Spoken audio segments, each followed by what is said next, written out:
జ్యోతిష్యంలో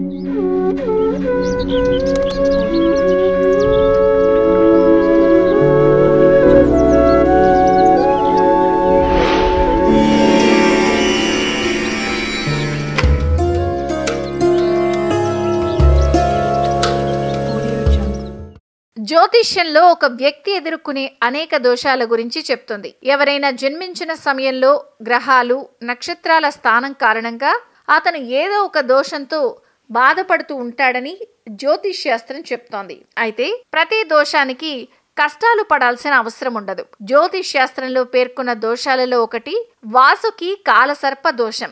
వాసుకి కాలసర్ప దోషం ఎప్పుడొస్తుంది, అది ఎంత ప్రమాదకరమో చూద్దాం. ఈ దోష నివారణ కోసం తీసుకోవాల్సిన చర్యలు చూద్దాం.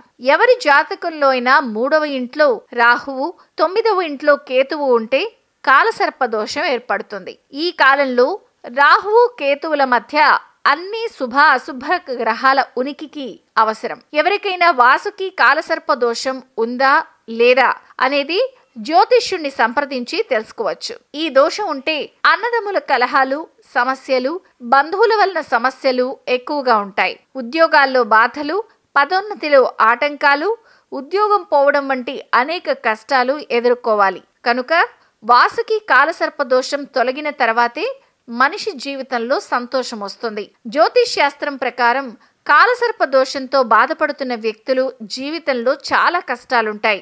ఎప్పుడూ గొడవలు జరుగుతాయి. విద్యార్థులు చదువులో విజయం సాధించలేరు. అసంతృప్తిగా జీవితం ఉంటుంది. వాసుకి కాలసర్ప దోషంతో బాధపడుతున్న వ్యక్తికి విజయం సాధించలేరు. అయితే దోష నివారణ కోసం హనుమాన్ చాలీసా చదవాలి. ప్రతి మంగళవారం ఎరుపు రంగు వస్తువులు దానం చెయ్యాలి.